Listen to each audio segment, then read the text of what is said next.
another woman that could take your spotlight.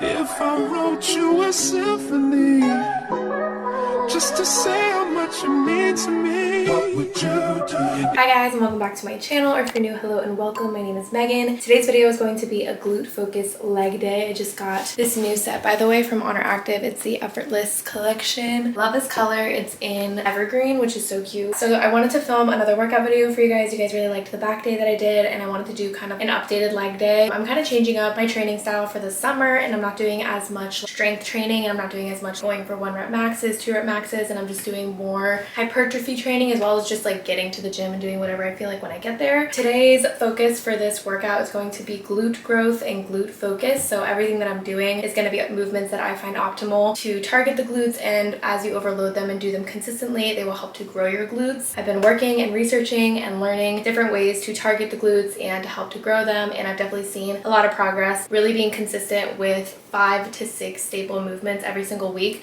and then slowly just building on those. So that's what I'm going to be taking you guys through today. Hopefully the gym is not busy, and I will check in with you guys when I get to the gym. Okay, so to start off, I am putting on a flat-soled shoe. My shoe of choice is Notorious Lift. I love them. They are a lifting slipper. I can do a whole thing about them if you guys are interested in hearing more about them.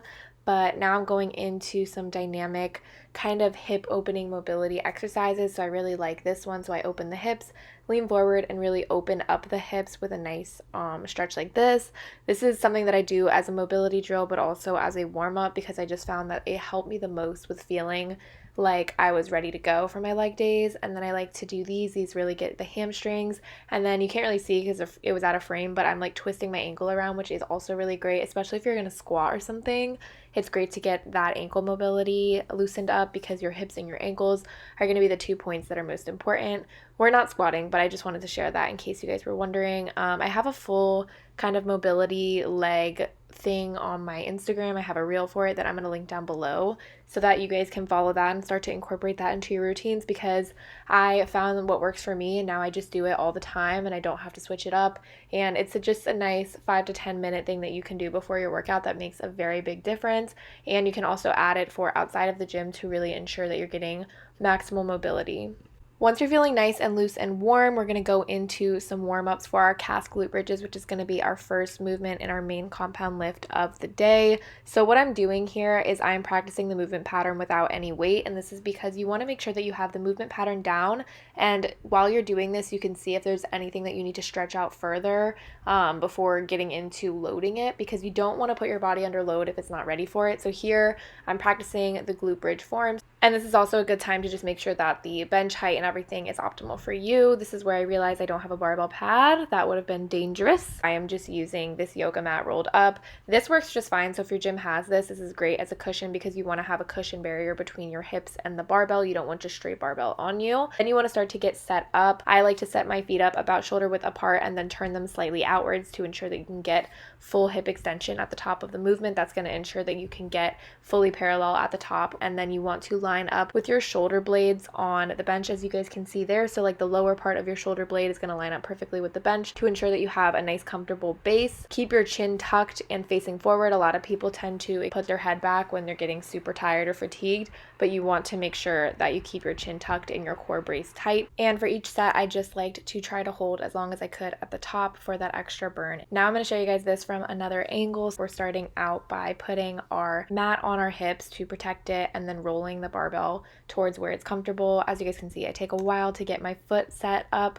Make sure that you have those toes slightly outwards again for full hip extension, and then you're just going to get started with thrusting forward, ensuring that you're keeping chin tucked and core braced. And so you guys can see here, this is a calf glute bridge, not a full hip thrust. And I wanted to clarify the key difference between a calf glute bridge and a hip thrust is that the range of motion is different. For a hip thrust, you're doing a full range of motion where the plates are basically going back down to the ground. This is going to recruit full lower body, so it's going to recruit some more quad, whereas doing the cast glute bridge puts you in a more controlled space where you can target more of the glutes, which is why it's perfect if you want to do a glute focused leg day. Here's the side view so you can kind of see the bar path and how you're scooping. And a key thing for the cast glute bridge, if you want to know when you should start pushing up again, is once your shins start to come back, that's when you should be pushing up in the movement again. And just think about doing that top portion where you're really thrusting, and then hold at the end for a good burn. And we're going to move into our next exercise now. For our next glute focused movement, we are going to be doing a barbell RDL. This is the holy grail for the glutes. As you guys have probably seen on TikTok, this is like all the rave. RDL should be a staple in your leg days no matter what, as they are a great target for your hamstrings. But if you want to have more of a glute bias, then you're going to have more of a bend at the knee, and you're going to still have that same hip hinging movement pattern that you would do in a normal RDL. But the biggest difference is the slight bend in the knee, which you don't typically need to do as much when you're just trying to get it to be hamstring focused.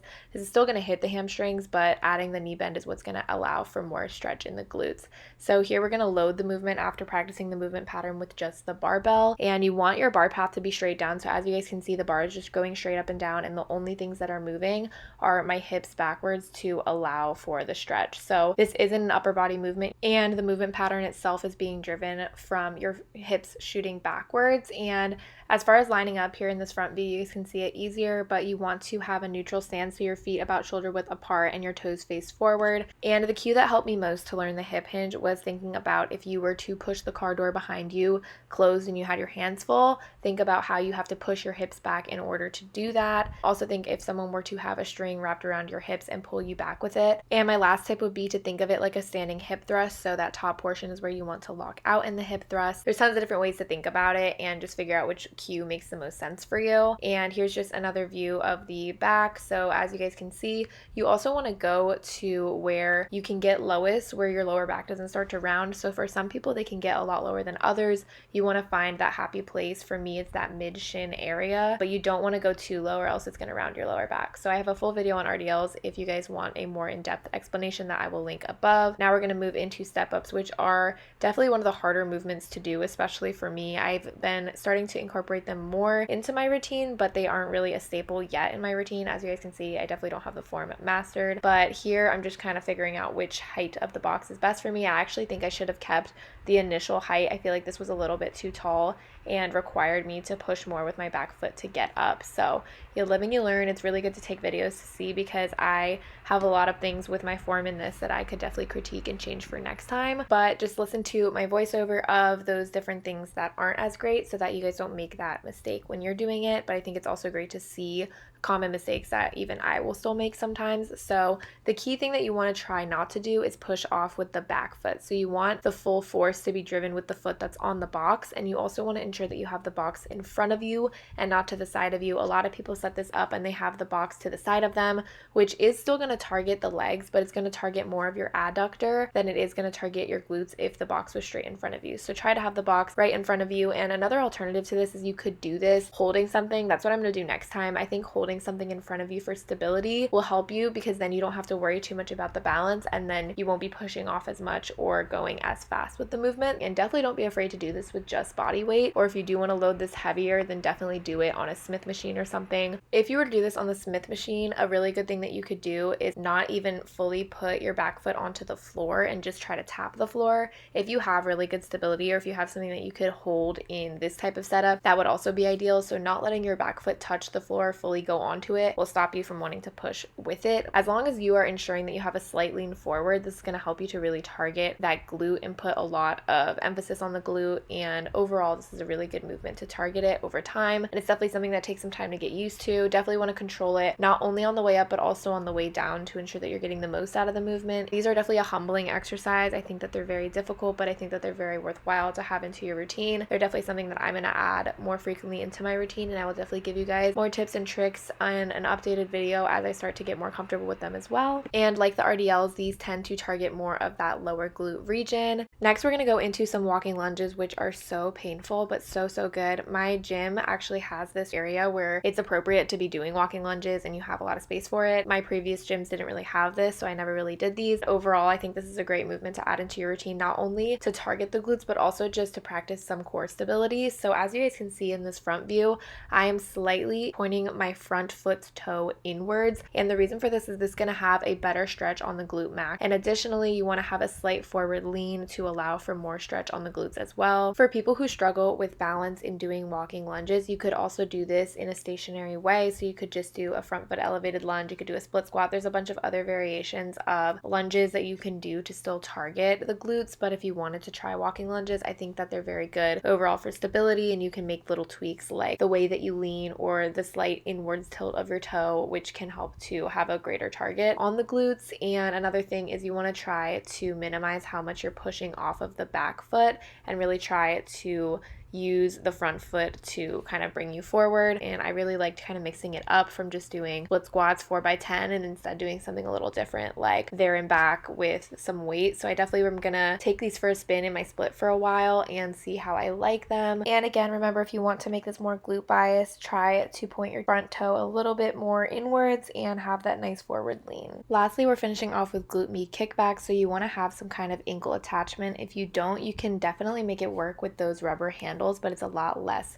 comfortable. So investing in the attachment, I really do think is worth it. I've had mine for a while now, but I know that you can find them on Amazon or Upper Gear. There's a bunch of different brands that sell them. But what you want to do with the form of this is very important. I know on TikTok and online there's a bunch of different ways that people say to do it, or you see people doing it, but it doesn't necessarily mean it's the right way. You actually want to be kicking out at a 30 to 45 degree angle. So you actually want to angle the toe of your foot that's working to be able to go into that 30 to 45 degree angle. The reason for this is that that is the way that the muscle fibers are lined up, so that's going to be optimal to target them and get the most stretch. If you struggle with thinking about what 45 degrees would be like or look like for you, another tip is you could actually allow your foot to come all the way in front of your other foot and then use that angle and that path to kick back, and that's going to inherently make a 30 to 45 degree angle. So for example, as you see where I'm stopping, if you were to go further forward past the front foot, then that would line you up to maintain that angle throughout the whole movement. And another big mistake that a lot of people make is leaning all the way over. Like, I know you guys have seen that before, where people lean all the way over and kick back. That's actually not optimal. You actually want to keep a straight torso, as straight as possible. I could probably be even straighter, and definitely feel comfortable holding onto something for stability. I think these type of cables are great because you can just hold on to the attachment. And that's going to conclude today's glute workout. I really hope you guys enjoyed it, and just remember to pick